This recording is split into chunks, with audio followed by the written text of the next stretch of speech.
కేంద్ర ప్రభుత్వ సమన్వయంతో ఆంధ్రప్రదేశ్ ప్రభుత్వం గ్రామస్థాయి అభివృద్ధిని వేగవంతం చేయడానికి వికసిత్ భారత్ గ్రామీణ అభియాన్ ప్రారంభిస్తోంది. సంక్షేమ మౌలిక సదుపాయాలు, జీవనోపాధి కార్యక్రమాల ద్వారా ఈ అభివృద్ధి జరగనుంది.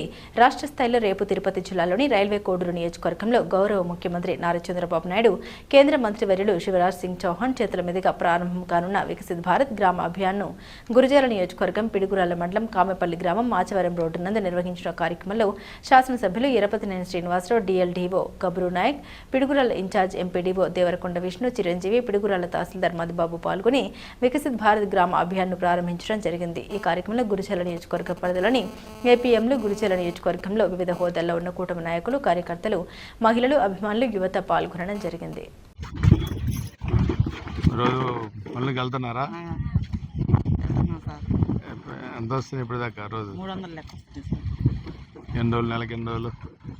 నెలకి మధ్య పోలేదు, 3 వారాలే పోయా.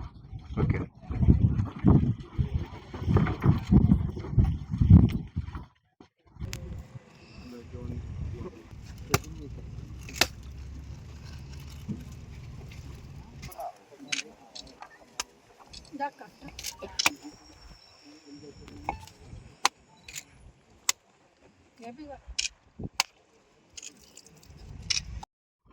ఈ రోజు నుంచి మనం ఇప్పటిదాకా మహాత్మా గాంధీ ఉపాధి హామీ పథకం అని ఎన్ఆర్ఈజిఎస్ అని పిలిచేవాళ్ళం.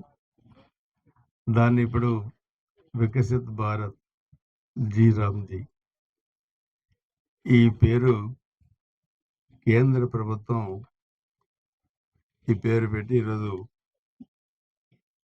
ఈ స్కీమ్ని కేంద్ర మంత్రివర్యులు, అదేవిధంగా మన రాష్ట్ర ముఖ్యమంత్రి వర్యులు చంద్రబాబు నాయుడు గారు, ఉప ముఖ్యమంత్రి గారు పవన్ కళ్యాణ్ గారు ఈరోజు చిత్తూరు జిల్లాలో ఈ కార్యక్రమాన్ని ప్రారంభోత్సవం చేస్తూ ఉన్నారు.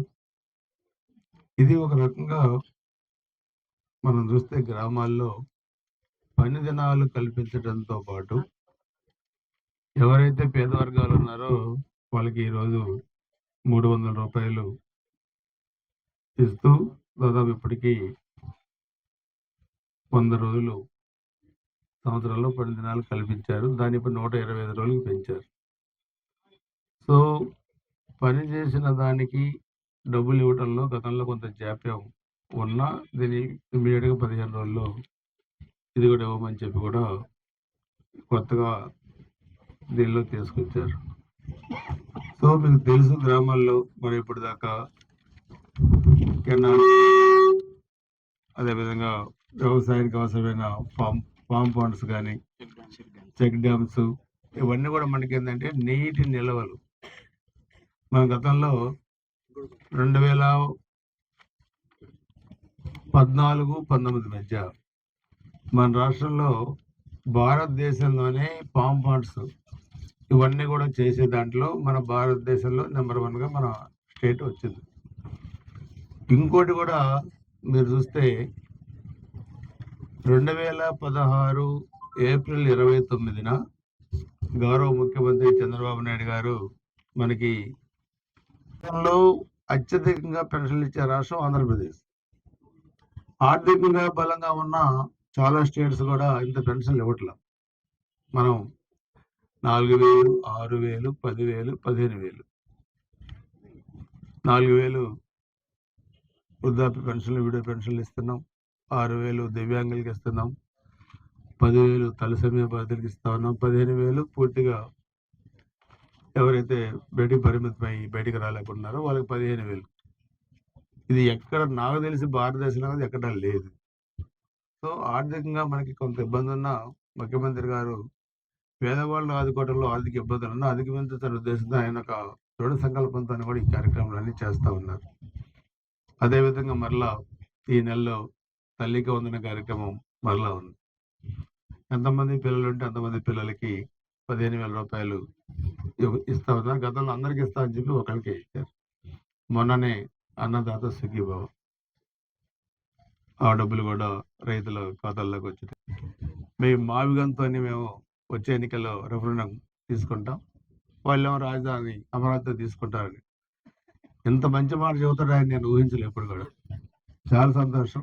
మాకు కూడా కావాల్సింది అదే.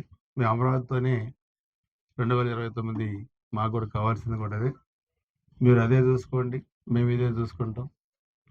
175కి 164 వచ్చినా ఈసారి మాకు 175కి 170 వస్తే మేము అమరావతిని వెళ్తాం. ఇది నాదో మీదో ఇంకోటి కాదు, ఇది మనందరి హక్కు. ఇది తప్పు. ఎప్పుడు కూడా ఒక రాష్ట్రానికి రాజధాని లేకుండా చేయటం ఇది చాలా తప్పు నిర్ణయాలు. కొంతమంది పతనం అయిపోయిన వాళ్ళు మార్పు రాదు. మనకి అవన్నీ కూడా మనం జాగ్రత్తగా ఎప్పటికప్పుడు గమనించుకుంటూ మన నియోజకవర్గాన్ని అభివృద్ధి పదంలో తీసుకెళ్లే దాంట్లో మన సర్వే రిపోర్ట్స్ కానీ ఈ మధ్య ముఖ్యమంత్రి గారు ప్రకటించిన దాంట్లో కూడా మన 175లో మన అభివృద్ధిలో టాప్ 10లో ఉంది గుజరాత్ నియోజకవర్గం కూడా మీకు నేను తెలియజేస్తున్నారు. ఇంకా మొత్తం దేశం మొత్తం మీద కేంద్ర ప్రభుత్వం మన రాష్ట్రంలో దీన్ని ప్రారంభించడం మన గర్వకారణం. మనం కూడా ఈరోజు మనం ఇక్కడ ఈ కార్యక్రమం చేసుకున్నాం. ఈ కార్యక్రమం మీరు సక్రమంగా ఉపయోగించుకొని దీని ప్రయోజనాలు అన్ని విధాలుగా మనకి ఈ ప్రయోజనాలు వచ్చేట్లు కూడా మీరు చేయాలి. దీనికి అధికారులందరూ కూడా మీకు సహకరిస్తారని చెప్పి కూడా తెలియజేసుకుంటూ ఒకసారి కేంద్ర ప్రభుత్వానికి, రాష్ట్ర ప్రభుత్వానికి, ముఖ్యమంత్రి గారికి, అలాగనే మన అధికారులందరూ కూడా నేను ఈ కార్యక్రమంలో పాల్గొన్న మీకు అందరికీ పేరు పేరున మరి ధన్యవాదాలు, నమస్కారాలు తెలియజేస్తూ సెలవు తీసుకుంటున్నాను. జై హింద్.